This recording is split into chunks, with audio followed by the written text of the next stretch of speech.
I've got more information on the rape allegations by Nyaya Walitan. So Walitan arikunzi akasungwa nezRoma Nheru and he is currently being held at Hatfield Police Station, Muscles. So parikunzi izvezvi age yemusikana isati yazikamwa. Mapepa now akonfirma kuti 14, even police commissioner ati 14. But ndofunga mukomana akanyeperwa makore cause parikutonzi pakamirirwa medical report plus birth certificate remusikana kuti age inyatsopruvwa kuti age yakamira sei, because age vamwe vari kuti 14, 16, 21. So ndofunga mukomana akaudzwa kuti I'm 21. I don't know whether they met pamba social media kana kuti kumashows here handizive, and yacho isati yazikamwa kuti ndiyarini. Ndamboda kuti pamwe nyaya kuti parikunzi padaitwa medical report ndeye 72 hours ago, because 72 hours ndo inowanzoitika kakunzi mhanya monoitika medical report mozodidididi. Ndambofunga kudaro, but then ndazoita research ndikanoti medical report inogona kuitora even nyaya yakaitika last year, cause ndati time frame yemukomana yanga isipo. Ndikamboti regai nditsvage kuti kana zvakaitika last year medical report kanzi medical report inongodiwa pese panongoitika chiitwa chikadai, so vanoti medical report inodiwa, because vanenge vada kuti asawo kuti kana iri ya 72 hours ndo panenge achitarisa zvokuti DNA yandika nechichichi pane zvavanotarisa within 72 hours. And then kana yakaitika last year, although my physical damages also might not be visible, but pane zvavanenge vachida kutotarisa medical reports avo anotodiwa court to conclude the whole issue, the whole matter. They need my medical report. So no matter kuti zvakaitika last year or 2 years or medical report is needed. Vanenge vachitarisa zvinhu zvakawanda. And zvabva zvaindiita kuti ndifungewo nyaya yaChelsea. Remember Chelsea akati chi? Walitan aiti chi panyaya iyi? Chelsea was like isusu tasingazivi zvakawanda nenyaya yaChelsea, but Chelsea ingochengeta mwana chichi Walitan vazobudisa muromo kuti musikana ndisingamude. It was just a one night stand. So muri kuona manje nyaya dzacho kuti Chelsea akambotaura zvekuti one night stand and so ndo imwe here case yakada kudaro iyi, because maartist edu munomaziya.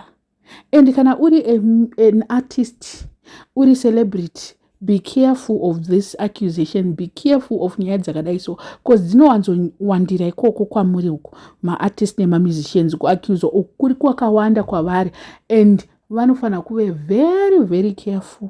Muchiremember nyaya ndikauya nayo over the weekend yaWindsor, was it this paweekend ndikataura nyaya yaWindsor yemusikana 150 mufungwa dai ada kuleya zvake complainant. Nyaya dzakawanda dzatinonzwa dzevanhu vanosungiswa, munhu wamupa mari shoma kana kuti warambira wadi, munhu anongoenda kupolisi asina kugeza ungoti ndakarepwa, and proof yacho inenge iripo.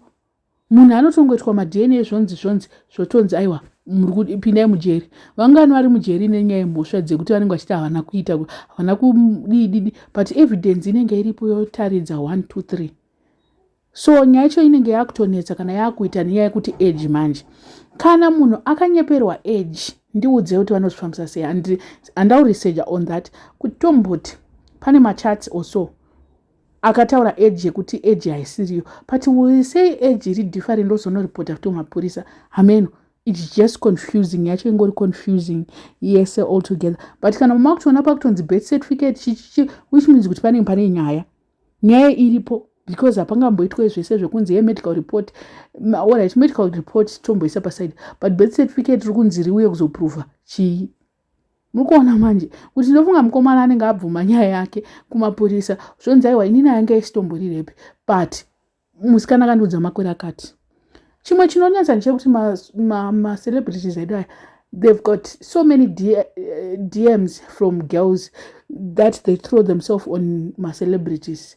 Pane vamwe vasikana vatinotoziva iwo kwaWindsor tikazomuona ine almost maartist ese anoenda kumabhendi asina kupfeka mumaside meso mameno zvaanenge akapfeka. So imagine kuti how many people pop in their DMs every day.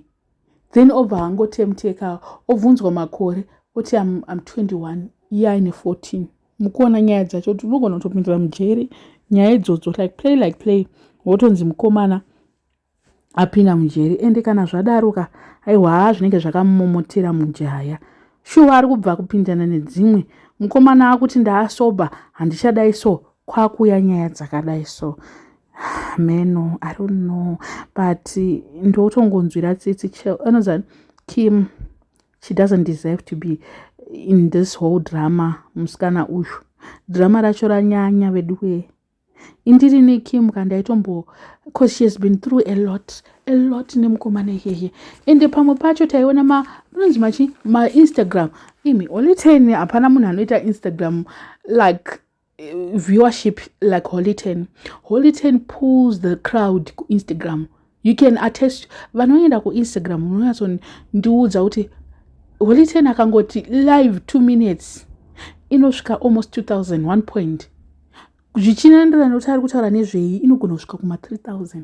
Holy 10 anosimudza Instagram yakunetsa kusimudza mazuva. It's only a few people who are doing Instagram lives, but Holy 10 Instagram iyo yanoisimudza kadaro. So imagine kuti tuasikana tungani tusinge chingoti Holy 10 vanhu vangani. If varume chaivo vachinongoti Holy 10, what about vasikana? And tinonyatsomuziva Holy 10 kuti anobva atanga kuva entertain, anobva aita se votofunga kuti panapa zvedu zvatoita. Ufuchi Holy 10 pamwe anenge achitongotiwo zvangoya zvega. Amen, I don't know. Chichaitika manje pana Kimka achapedzisira atuta, atama, apfeka mabhegi, adzokera kuBulawayo because moyo wacho murefuka. Unopedzisira wataiwa inini moyo murefu wanguka wanyanya because chaunenge wakushingirira chii. Munoziva kuti hapana chinhu chinodzikisira o chinonyadzisira chekuti unoenda kukoti uchienda kumurume achinzi murume is being accused of rape. Munoziva kuti kana paine chinhu chinonzi chinonyadzisa ndo ichochichi.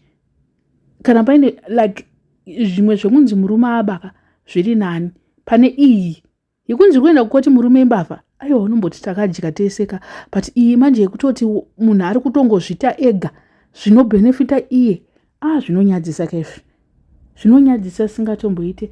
Nezuro vaicelebrate birthday remwana. Kim last posted 20 hours ago celebrating birthday ramukudzi Junior, and then this Junior akacelebrate kwa vanhu. Ndichitoti panapa vanhu vari kuti zvakati ndakatita video ravo nezuro Junior birthday over the weekend, and then here we are, today's Tuesday. We are in another situation that is said that might break their family, that might lead to something very bad. We might see Holy 10 mozoti nezuro vanhu vaitoti mujaya chichichichi, but manjeka zvitori nani kuti dai anga akapera zvake ari kumba kwake ikoko achinzi apera, pane kuti munhu opedzwa nejeri. Hey, that's the worst. I don't know what you guys think. Let me know in the comment section what are your thoughts. By subscriber, please make sure that you are subscribed, and see you in my next video.